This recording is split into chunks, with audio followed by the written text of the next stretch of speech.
and proving grounds for Elements. Yeah, that being said, Ica has come a long way. There was an article published recently looking at his progress into the LCS and has done very well for himself. Just looking to find his footing. That being said, other challenger mid laners have done so, like today with Sencooks going massive. So yeah, he still went big. time. Yes, he did. The quadra kill with that distortion was sweet. But Lysandra and Poppy will be the first two bans in from Unicorns of Love, and Tam Kench will be banned out against Chachi in the top lane with Rise as well, so 2 bans up there. Yeah, I'm actually sad we see so many Lysandra bans, because that is one matchup that I've actually enjoyed watching a lot. If you look over the LCK, one team gets Lysandra, the other one replies with Alistar, and then it becomes a mind game. Every time the call comes, like the instant Pulverize comes out, or doesn't it? And it's really fun to watch from both the support and somebody who loves really aggressive team fights. And now we ban the Alistar as well, so we get neither of those. But Gangplank will be the final ban out, still 100% banned out so far. He's just so good right now. Does see some nerfs on 6-2, but we're still on 6-1. It'll get to a point where everybody forgets how to play Gangplank, but nobody actually wants to leave him open in the odd chance that the enemy team actually has practiced him. That tends to happen with these permaban champions. Good first lock in here, Kalista. I just incredibly strong. It allows their support to become a lethal engage weapon, even if he isn't already. If not, he becomes a lethal engage weapon twice. So it's just a really good pick. I want to see what they pair it with as well, because Alistar is usually a fantastic combination with Kalista, but is banned out in this game. Now looking towards the first 2 pickups from Elements. We'll see where they go in this game. Last time we saw Gillies pick up the Nidalee, the Lux in the mid lane from Ica. They did eventually win, but we saw misplays from those players. Yeah, usually on this rotation we would see something like Graves Corki. That would be the meta. Lu is obviously open, so you kind of have to select that too. Going for the Elise over the Graves jungle. No mistakes here in draft. It is preference.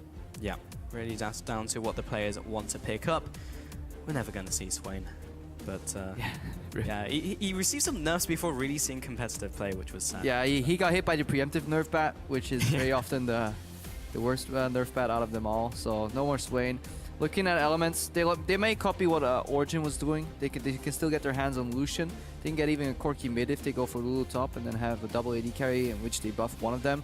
They bring the CC on the support and the jungle, and they can get a well-rounded composition that way.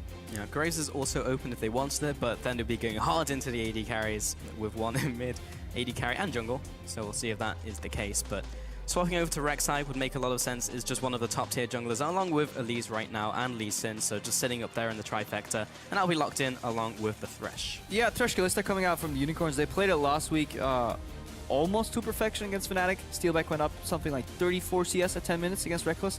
He was basically an entire BF sword worth of gold ahead at the 10-minute mark in that game. I don't think it will be as brutal because Elements can now at least pick their matchup into it and somewhat cover their losses. If they do pick a bad matchup like Corki AD carry with a weaker support, they're in for a lot of trouble because the Unicorns did show that they know how to play that matchup well. Mr. Rallis has been coming up Piccolo, received the MVP, and has just looked generally strong, being able to carry a team, which we weren't expecting coming into the split, but has really stepped up. Now looking towards his AD carry, Lucian, one of the top tier AD carries right now with Kalista and Corki, and it's very likely we'll see that brought in. Potential Fiora as well going into the top lane on Steve. Steve swapping towards more aggressive picks has actually done pretty well. Yeah, but Elements are looking to lost pick their support on red side. You could maybe argue that Lulu support is a flex pick, but they almost have to put the Lulu in support if they want to get a counter pick in mid, because otherwise on purple side, revealing your top laner before the enemy top laner and your mid laner before the enemy mid laner, that is a big drafting error just in general theory. We'll see where the Lulu goes though, because as you mentioned, it is a flex pick. But it's not a good support, that's what I mean. Like, yeah, you can flex it, but why flex it into a horrible support role when it is good in mid lane, but then you just give Unicorn so much information. Yeah, odd priority perhaps with the rest of the draft in tow. Now looking towards the last 2 pickups from Unicorns, these teams are really taking their time with these ones. They do get power picks though. That's the one argument against the whole thing. If there's any picks you really want to lock in early and you're like, you know what, fine, whatever. You can see that we're picking Fiora and Lulu. Yeah, okay, that works for Elements. Unicorns will need to find an answer. They don't seem certain with the Cannon and the Victor. I don't think those are decisive counter picks, so I think Elements got the better end of that one. Yeah, also somewhat easy to predict when Ken's going to stun you if he goes into top lane against Fiora, which looks to be the case here. So very easy riposte if he's in range to be stunned from that. Then in the mid lane, Victor up against Unknown currently, but probably the Lulu. Yeah, that becomes a wave clear matchup. So Victor doesn't get threatened in that matchup, and which is great for Victor, late game powerhouse. But Lulu should not suffer too much in there. The junglers can pretty much make or break that matchup, but if the Lulu plays well, I don't see her getting outplayed at all. So definitely bringing the utility for the fights. Element's not looking for excessive split push. Definitely not a 1-3-1. I think they're looking for a 4-1, keep the Fiora in the side lane and have a bit of a team fight with the 4 remaining members. Looking at the Unicorns, I don't think they want to keep the cannon in the side lane, so they're definitely looking for an explosive 5-on-5 team fight. Well, looks like we may have a Janna pickup here, and we're looking at that 4 gamers to G2 rather into Fnatic. I love Janna. Sleeper pick right now. We see it a lot over in North America in this meta where it's a teamfight blow-up composition, right? They go at you and they kill you immediately, and if they don't, then they struggle. Well, Janna can force you to at least have to teamfight twice. Pretty rough to play into Victor, though. 1 EQR combo and your Janna is just dead. Yeah, the disengage is very, very nice, though, with Tailwind, and we saw Captain Boots as well on Janna recently, so may even pick up that one. But with Lucian, it's just a good lane. Allows him to get the extra damage on his double tap, and it's just very nice for the trades. So if you want to play Janna Lucian correctly into Thresh Kalista, you need to dodge the hook aggressively forward with a Lucian dash, and then you can actually just completely outtrade a Kalista. Then it depends if she hops out of your piercing line or not, whether you win the trade. But more importantly, Janna Lucian can play safe into a lot of matchups. Relatively safe, and then she just hard counters Kennen in the team fights. Just 1 flash ulti, 1 Howling Gale, which you now let stack up more. You don't really go for the tap tornadoes anymore because they're so short and they don't really knock up very much. But you really want the long 4-second channel tornadoes coming out, and we've seen a lot what they can do in certain team fights in North America. I really wonder how the Kennen is going to do in this matchup, because with the Janna as the last pick, you just get rid of the Kennen. You can preemptively stun him with Cocoon. It's so difficult to get in there and even pop Zhonya's before you just get blown away before the start of the fight. But we have the full compositions here to see how this one works up. Remember, that is Joko in the jungle, coming in from Millennium as well in the jungle for Unicorns of Love. Yeah, Elements will, bot lane will have to be careful though. If they go 2v2, they're at risk of dying. And as opposed to the other side, you never die to a Janna Lucian lane. Like, it's almost impossible to die 2v2. Maybe, yeah, you have to drop some CS to obvious zone, but it's such a telegraphed lane that the burden of the outplay is definitely on Rawless and Sprattle, because they can get wrecked in a 2v2. All right, let's get into this game. Unicorns of Love up against Elements here. Elements Elements have a lot to prove, but Unicorns definitely have the love of the crowd here in the studio. And Steve. And this Steve, massive sign somewhere. That's true. There's a lot going both ways. The Unicorns as a team with the name, of course, and then Steve. Yeah, in the opening show, we were looking outside and it had like a massive Steve sign somewhere, so... I'm waiting for the day we get a top laner called Alan, and then it will be, the circle will be complete. Yep. If you don't know that reference, too bad. Yeah, Google it right now. Alan. Steve. Alan. No. Well, that's what Fox is trying to do in the mid lane, but Lulu's having none of it. Ike is just going to back off here. Ike are on a pretty passive mid lane. We've seen them play more aggressive mids in the past, but going for the Lulu, which is probably going to be a fun matchup in the mid lane, honestly, unless we see ganks come in. They don't really get in range to even CC each other up to set up a gank. That's the problem. Yeah, Elements swapping away from the bot lane. I think we'll see Janna Lucian go in for the stop on the camp. I hope so. That would be the really nice play here, actually. Shuts down the double jungle, forces them to leave the jungle and only take 1 camp on their way out. Kalista Thresh setting up for a camp. Yeah, I like this. I like this from Elements. This is smart. They avoid the 2v2, and worst case, if Elements had or Unicorns predicted a swap, they would at least cancel the camp on Steelback and Hylissang and at least make it an even level 1 lane where Janna is stronger, because Janna doesn't spike at all in level 2. She gets like, what, a tornado? Okay, have fun with that. You know, if you, as opposed to Thresh, who gets EQ, if you end up a camp down or even camps, and he steals the little wolf. The crowd goes nuts. Yeah, definitely good move by Elements. I like it. Yeah, stealing away the wolf is actually pretty big because it really screws with the experience you get from the following camps and stops you from hitting the levels you want to. So now Chachi and Joko just going to pick up this camp as well. Sprattle got what he came for. Now he goes into the top lane and uncontested. This is just a standard lane swap really here. And we'll see the AD carry stack up those waves and the jungle will continue. Yeah, meanwhile though, Hylissang did invade the enemy jungle too, so 2 camps left alive. On the other side too. Usually when you see a team perform this little exchange, the double jungle ends up getting more on the other side of the map, so could have gotten Gromp and Wolves for example, but they got shoot off after the Wolf. So a little bit of a mistake there from Elements. I think they could have gotten a little more greedy, but in this accelerated 3-man push meta, it doesn't really matter all that much. Yeah, and when you're saying they could have been more greedy, that's nitpicking. Yeah, when you get to that point. It helps when you have a Fog of War at the table. Yes, it does. Go here, right now. But Gilius and Steve now heading towards this red buff, or this blue buff, sorry. I'd like to claim I'm colorblind, but I'm not. And now they'll go into this bottom tower. Chachi will come down as They well. also look different. Yes, very different. And are on different positions in the map, but But hey, colorblind. yeah. Alright, 3-man push, junglers do whatever, pick up Scuttle Crab's remaining camps. This is completely standard. We have to see what phase 2 looks like. The only adaptation that we've seen has been Giants today, who swapped out their AD carry to lane 1v1 against the top laner, something we've seen the Rocks Tigers do in the series against KT. I haven't watched the one against SKT just yet, that's still on my to-do list, so maybe they do it there too, who knows. But other than that, most teams just follow the standard lane swap pattern. Strength for the ages over to Joko, so implies he'll probably be going Cinderhawk as well and try and just get tanky as a front line, which makes sense here. Pretty standard. Wind Speakers as well from Sprattle. Gotta go Wind Speakers here because in those late game team fights, when you do knock away the cannon and you heal like 3 people and you shield another one, like the amount of MR that you're giving to your team is just massive, just especially against a team fight comp. That's so much gold worth of stats that you get for free. Yep, so nice with the Monsoon. And yeah, Rally's opting towards the fervor of battle versus the extra burst you get from Thunderlord's Decree. So it's really just preference on a Lucian, because Lucian can go for either and does fine with both. But now that they're actually going for a lane swap, they're not really going to be feeling the power of Thunderlord, so fervor is almost certainly the better choice to get the damage in the mid game and the late game. Mid lane, however, it's Fox Ica, as we mentioned before. It's kind of farming away. There's a slight CS advantage to Fox, even though the minion wave is the same, so he's got that going for him, but Yeah, at this point we are nitpicking. We're looking at very small, subtle advantages, like how Steve got 2 extra creeps because he pushed back the potential freeze a little bit more and then swaps back, but these are complete mirrors right now. So we need to look around a minute from now. That's when these teams can start getting creative and the super textbook lane swap pattern gets switched off. And Unicorns of Love will head over to the Rift Herald while the push goes on in the bottom lane.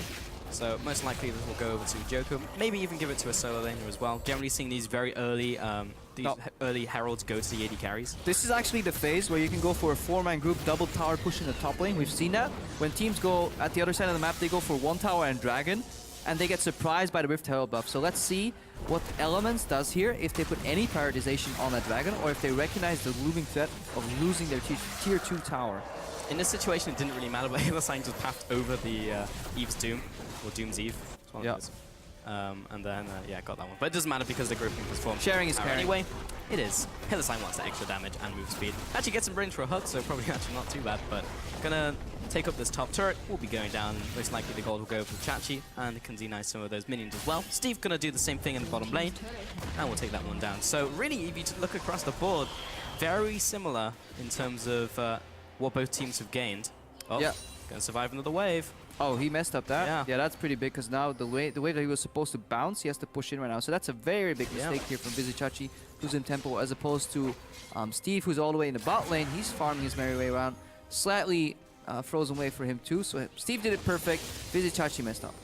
And now Rallis is here, so he actually can't take the tower. That is even worse. Yeah, that's a very big ripple effect. It puts him down 800 gold, the whip's pushing back. Momentum on the side of Elements. Obviously, since their dual lane is top right now, they will need at least 3 or 4 members to push them in, so... meanwhile, Steve is comfortably farming in the bottom. You see a gank here, finally though, AK has to flash out. Yeah, he flashes just to the tower at the very end of that gank. Last time we saw him being very greedy on Lux and hold the flash, and then flash, and still die anyway, so... This time, again, being more greedy, but he's on Lulu, so he can speed himself up with Whimsy, not too bad. Hillsang, and it's 1-on-1. It's intense 1v1 versus Steve. Yeah, he sent him packing. He sends it back in. Thunderlord blocks right in the face. AK has to farm here. Let's see what the Elements can do with these 3 members in the top side. They're taking control of the jungle. We have a sidestone finish on Sprattle, so he's going for deep vision. So Elements are looking to siege, because Vizichachi on level 4 can't really do anything against the Mr. Rawls, especially once he gets shielded up here. So Elements grouping. We'll have to be careful though. They can send in Steve with a teleport on the minion and really go for the siege. How much guts do they have? They really want to go for that play. Not that many, apparently. Adamant are out of there. Yep. And one entire guts. Just one. One singular guts. But if only he was Graves, he could have just pushed out the wave. Graves was even open in this draft and not even picked up. And Gideus opted towards the Elise as his preferable jungler. Now, the tower did not go down for Unicorns, but the goal difference is only 400. That does indicate that they have CS advantage somewhere. So slight one on the jungler. Everywhere. That was a flash. Yep, Julius flash cocoon missed. Again, we are nitpicking this game because not much is going on overall. 0 kills, a double lane swap, mirrored swap. So small mistake from small mistake from Unicorns. Whereas Elements was invading the deep blue jungle on one side, guess what? Unicorns are doing the same thing on the other side because Steelback was pushing it on the bot lane. Very, very standard play. Somebody has to make a mistake eventually and get caught, though. That is what we were aiming for. In situations like this, seeing a weird flash like that does make sense because Gilius just wants something to happen, open up an advantage, open up something different in this complete mirror. So something will happen and they can actually make a tempo play. Yeah, it goes both ways. Either you break the mold by finding a creative opening, or you get like slightly, I'm not gonna say tilted, but you get a little annoyed by nothing going on and you feel like you're behind, especially if you're new to the stage. Playing a bang on even game isn't bad, unless you have very big scaling differences, but Elements can be fine playing this scaling game. Hang on, Sprattle now. Sprattle, quite dead. We'll put up the tornado, but first blood over the Steelback. And that's the difference right now. The Unicorns have control of the deep blue jungle. Elements had that on the other side, but Elements tried to fight back with a Janna face checking, and you just can't afford to do that. You really need to count the dots on the map. If you see less than 4 dots, you're probably walking into the remaining 2 and die. And right there, all those dots were there to gank her. So went down there. Has gone back to base, picked up the Sightstone, pretty standard, and the Frost Queen's Claim as well. So that first kill going on to Unicorns, now want to see what they do with it. They do anything else, or they can break this map open, but after going back, probably not. There's not much room for Unicorns right now. So it's small advantages that you want to take that lead up to a bigger snowball eventually, but no one kill is just really gonna get you all those towers. Right now, maybe a kill on the top lane gets you to tier 1, but it is a slow paced game right now, and we have to keep our eyes on the junglers or jungle support duos. This is where synergy between your jungler and your top laner, for example, or your jungler and support really comes to shine. Gilius just cannot get the gank off in the top laner against Kennen. The movement speed from E is just a little too much. Now, the Scuttlecraft taken away, and most of Unicorns in the top side looking to make something happen. Aggressive wards going down, I believe. Push Gilius out of that jungle. Yeah, Steve is waiting for that wave to get the experience. His team is coming in, or the Unicorns are coming in to deny that experience. Massive wave in the top lane. You really want to use that, you know, wave building into sieges right now, because you're not going to pick anybody off. Most vision is respected here, so some damage finally on that top tier 2 for the Unicorns. Yeah, if they had a little more time, they might have been able to go for that Herald as well and then had the extra attack speed on those minions and maybe gotten the siege off, but still, there's enough wave clear there between Rallis and Gilius to make nothing happen. It does please me to see the way the Unicorns are playing vision-wise. Joko and Hylissang are working together in a similar fashion that Diamond and Hylissang were doing in the first 2 weeks, and that's something we were lacking from the Unicorns last season as a whole. So as a team, their macro has improved. Look at those little 2 wards you have behind the red buff and next to the Raptor camp. That is what the Unicorns are doing well. Elements mirror it, but they don't really... Unicorns don't care because they're actually conceding the weak part of the map. They say Kalista on Steelback on Kalista rather. He can farm on his own. We don't really care about losing the vision in our jungle. Whereas Unicorns, they're actively pushing pressure in the vision contested part of the map, so they're playing more proactive. And now that the tower has gone down, Unicorns are ahead in this game quite significantly. In fact, 1,400 gold is quite a lot on their side. Plus, they take the Herald as well and go back to base. Just general CS advantage in mid, bottom, and jungle. Actually, a lot on Joko. I believe he's in lanes taking minions as well, so that kind of reflects it, but still, advantage nonetheless. Yeah, which is more efficient pathing overall, and the fact that Sprattle seems very insistent on holding Mr. Rawls' hand, whereas Steelback is a strong independent AD carry that need no support. So Sprattle, that's the bad side if you play Janna in a lane swap where you're under-leveled. You want to get to level 6 or you just die on every face check. So you just kind of hover near your AD carry, doing absolutely nothing. 0 contribution until you get that level 6 and you can start joining fights. Whereas Hylissang, he's moving his merry way around the jungle, warding, setting up potential hooks, so much more pressure coming out of Hilly compared to Sprattle. Oh, Chachi, he lands the Shuriken. That's quite a lot of damage on Taraz, but he has lifesteal, so he'll probably get a bit of that back. Mid lane, though, is being sieged in by Joko and Fox. Should be able to take this down, or not, as Steve, Gilius, and Sprattle come in.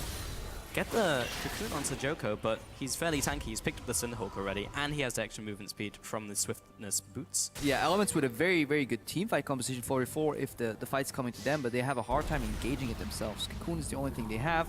They have a speed up from Lulu, but slowly but surely that Victor matchup that we saw getting picked into Lulu, even though it was red side, gets pushed in right now.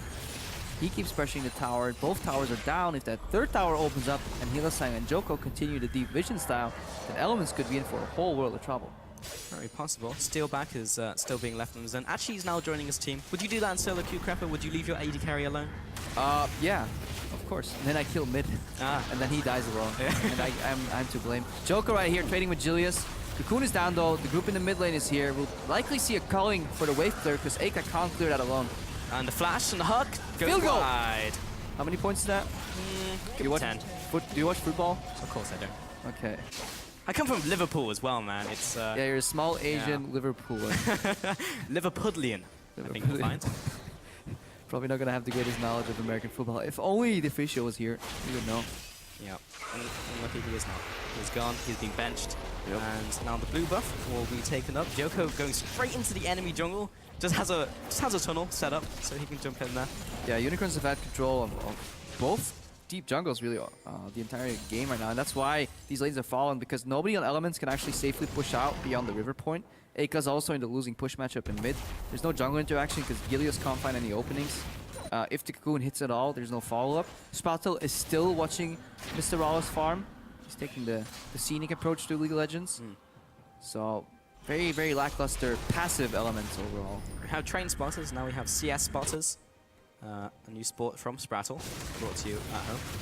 With the Moby Boots, which I despise on Janna, on a champion with a lot of built-in mobility that actually gets rewarded for moving quick in fights in a meta where swiftness boots are also cheap. He actually went Mobies. Ooh, Gilius gets blown up by Fox, but not quite finishing him off here. Has already used the flash to try and get in range. Jukes towards his team and gets shielded from Sprattle, so he'll stay alive. But now Sprattle and Rallis are caught out. That's a lot of damage coming in from Fox, but has been Cocoon. Will cleanse that one out, and the hug lands from Hittersang. Steal back with the damage, and the Rend picks up the kill. Yeah, it all comes crumbling down here for Elements. We see Gilius wandering in the jungle that has been under complete control from Unicorns alone. No support. He gets chunked out. Then everybody's like, okay, you're fine. You walk back to base. Oh, this Victor is still here. Sprattle thinks to himself, why is this guy level 10? I'm not even like level 6.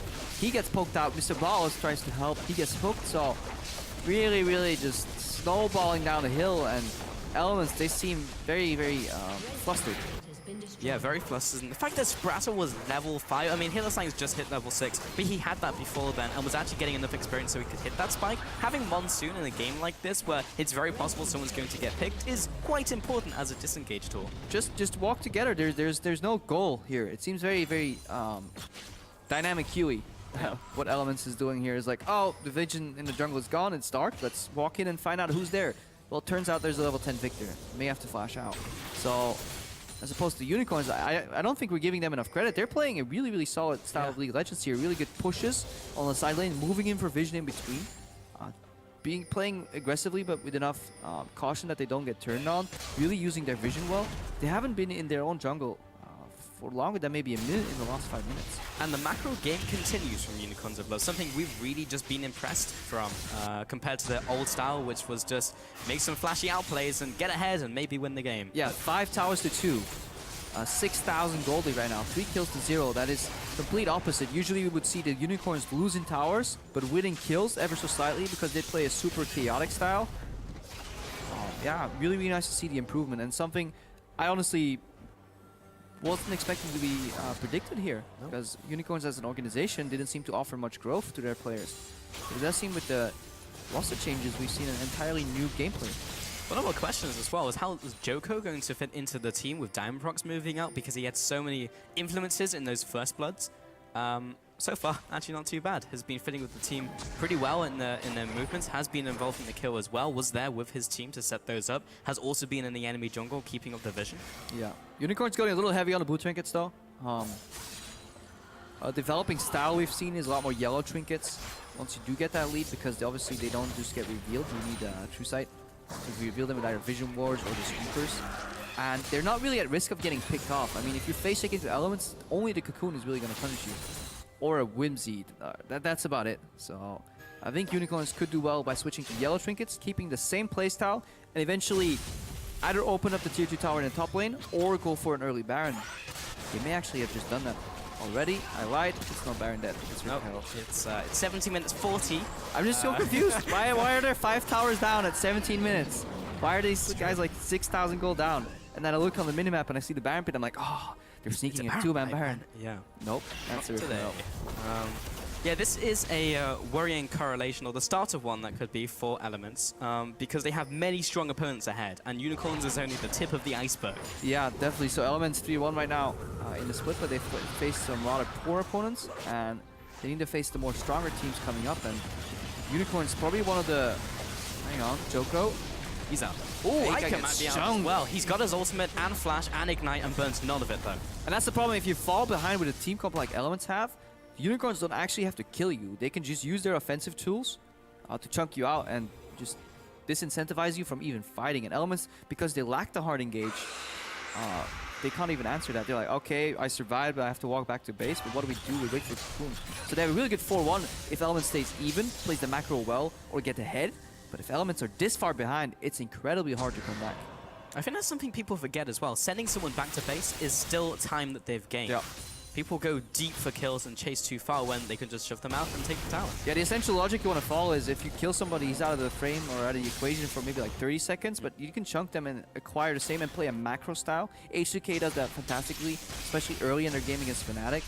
And that's actually one of the reasons why Janna as a pick kind of disappeared in more of these active metas, because she didn't offer engage, only disengage. If you look at teams like Immortals though, over in the North American LCS, they use it beautifully. They say, okay, we have a passive support that can only reset the fights, but we'll pick hard engage only on the other champions, like Lissandra going in, super high damage on Graves, you know, pure raw power. But Elements, they're overloading utility, and they're paying the price. Indeed. So in that jungle, Gilius has got a scoreline of 0-0-0, so has not impacted those lanes at all. Has tried to make that one play that we saw earlier at Red Buff, but apart from that, oh, there's another play. Smack that one away. Hillersign will give that one a good old laugh, and he'll back away. And now just securing vision around the Baron pit as well, and that will be spawning in 1 second. But teams, very hard to find it if they haven't killed anyone on the map, and the opposing team can contest it. Yeah. Heading into the middle lane now, just to try and secure that vision. Elements are aware of this and just have the positioning, whereas we have a steal back off on the side lane. Hook lands onto Spraddle. All he wanted was the pink ward. The box comes up. Does he have a way out? The answer is no. Hillersign picks that one up. And again, this is what we saw in the early game. Spraddle fighting to reclaim vision control on his own, without support, under level, and it just wins and repeat over and over. And we see more action here from the Unicorns. Steal back, throws in Hillersign, and he's ready with more damage. Fox comes in, Grand Challenge activates, but Steve jumps in, and he immediately wants out. Mistakes were made. He'll flash away. There's the ultimate from Chachi, and Ica will take the chunk as well. Already uses ultimate on Steve just to keep him living. And now Unicorns will back off to the Baron. Yeah, and the repeat play here from Unicorns, if the gold lead was a little smaller, would have been push the lanes, ward in between in the jungle, push them again, go for Baron. They can skip 2 of the steps. It's walk in, somebody will get caught, and just instantly go for the Baron here. We saw Hillersign waste his flash for a hook. We saw Vizichachi use his ulti, let's call it a zoning ultimate, but it didn't even matter because Elements was playing so far back. Had to run with the tail in between their legs, and they're going to just watch Unicorns take a Baron buff here. And that's Baron, over to Unicorns of Love. We'll see how much they can do with it because all of those inner turrets are down. Actually going to see that pick one more time as he was just wanting this ward. Yeah, and just to illustrate of how bad this game is, a beautiful combo here by the way. Like, perfect execution, Joko clicked the lantern at the exact right time. You can't believe how hard it is for some players. Hillersign tries to fish, they find Gilius, he gets fried like one of those bugs that fly into a zapper. I know spiders are not technically bugs, the correlation is still there. And Steve here, he went from 49 damage done to 300 in this fight. So in this entire game, Steve has done 300 damage to champions. That just illustrates how hard Elements is struggling and how little they're getting done. I also would have liked Spraddle to, instead of stand still and hit that ward, actually hit and back off like most people do, so you actually have the ability to jump away. However, he was locked into attack phase and it was in the bush. It's the reverse mind game, you know? Oh, I see. Yeah, yes. really good hook for him. Hillersign here fakes it onto Steve. Ends up going for Spraddle, execute is close, steal back drop, still gets Cocoon and dies. Yeah, and the Monsoon was enough to keep Spraddle alive. Joko off to the side. They don't take down Gilius, and he'll just kind of scuttle away into Ica. Ica does not have his ultimate, though. This is starting to go extremely well for Elements, and at least in this trade. Chachi got the ultimate still, and the binding lands onto Joko. Steve jumps in, but there's Chachi going to the back lines, and he is just destroying everybody along with Fox. Double kill comes in, triple kill comes in for Fox. It seemed like a good start to the fight. Mr. Wallace picks up 2 more kills. Elements 5v3 here at the end of that fight, but then suddenly they forgot about the Chaos Storm from Victor. They fight Ken and Victor in a funnel, and Vizichachi had flash available, so he just flash ultis in, and suddenly Elements find themselves aced, and they lose all hope to even come close to winning this game. Yeah, Joko taking the bottom lane as well. 007, the license not to kill in this game. Fox and Chachi will take this inhib. Bot inhib is going to continue living for now, but that's something open that Unicorns can just group up and go for a fight. And speaking of fights, we're going to see that last one again from the very start with Steve getting caught. Look at this hook here. He's going to fake it on Steve and switch it to Spraddle, because that's what you usually want to do on Thresh. You act as if you're going for one target and then go for the next one. Cocoon from over the wall, catch a steal back. Now Rallis is going to clean up Hylissang, but keep your eyes on the left part of the fight. Chaos Storm was actually used already on Gilius, so it was really just Kennen and Victor that will win this fight. Elements could have disengaged, but they felt that they had to make the move, and Vizichachi right here coming in with the flash eventually is going to clean up that fight. Oh, that stack. The damage in from Chachi, and because he managed to get in range of his ultimate with so many people, meant he could instantly activate the W and just dealt a ridiculous amount of damage. He was just cleaning up from there with Fox. Yeah, Kennen did get changed a very long time ago, where it didn't matter if you had stacks applied to people already when you press W. The only condition for dealing damage with W is really that you're just within range of them. And he got a quadruple ulti stack with quadruple W damage, and that man Elements just get aced. Simple as that. Now the push in the mid lane is coming in, and the bot lane inhibitor is open. That's being pressured, and Unicorns of Love don't even group 5 to go for that objective. They still have the push in the top lane from Chachi and steal back. Yeah, they're playing so clean, especially that is the answer to a utility teamfight comp, is you just split them up. Yeah, Lulu adds a lot of value to Lucian and Fiora.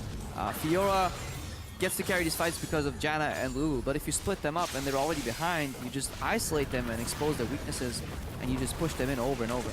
Steve trying to clear out these tunnels, but this is dangerous with Chachi there, looking for the stun. He'll manage to go through the base gate back to safety with his team. Joko just gone ahead and pushing out this mid lane. Now the bot lane's being pushed in. This could be close to Element's curtain call very soon here. Yeah, I just love the improvement from Unicorns, that their bot lane is now a decent 2v2 threat, as we saw against their match, or in their match rather, against Fnatic. You see Steve dodge the hook here. See if you need to finish that point later. So their bot lane's a 2v2 threat, but Steelback can also play on his own, which enables Hylissang to roam. Last year it was kind of spring split. Vardax and Hylissang would beat people 2v2 with the Morgana Jinx. Summer split, they got outlaned every single time to the point where Hylissang was going for frantic roams. Now they have both playstyles in their bag of tricks, and that allows them to be versatile. Yeah, surprising upgrade there. Now Joko just zoning away, taking this one down. Steve has been hooked in, he'll have to lunge away. The rest of Elements are just letting this happen, and Unicorns of Love are just beating them up and taking the lunch money. There's nothing that Elements can really do though, and Rala is trying to put down the damage, but he just doesn't have enough. He can't even get through the shield that Joko has on top of him, and there goes the inhibitor. Yeah, Rala's watched Origin, and he's thinking to himself, why isn't this working? I have a Lulu, I'm Lucian, I should be able to 1v5 here, but sadly this game turned out a little different, and Unicorns setting up for the final blow. All of these minions flooding in, and they're just waiting. Joko comes in from base, back to full health. He's even tankier now, and Steve, maybe he can get a lunge off here, but that's all he's really going to accomplish in this fight. Gilius jumps in. They have to go for this one, but they jump in and instantly get deleted. Iker is out of the fight, and Steve jumps in, and he also dies. There's just nothing that Element can do, and they are being run down into their fountain. Mr. Rallis stays alive, protecting his KDA, but there's not much to protect, and they're not going to protect the Nexus. Unicorns of Love come up big and take the win against Elements. Yeah, Elements, 2 kills, 2 towers. A myriad of face checks against the very organized Unicorns. We asked the question, what will they do without Diamond Prox present? Well, Joko, he filled that gap beautifully. To my knowledge, his first LCS match here on stage, obviously challenger player from Millennium, I believe. Played fantastic there too, so no lacking of professional experience, but to do it all on a stage in a team and fit in this well, props to Unicorns. Just played the map extremely well. That is what we call a textbook win from Unicorns of Love.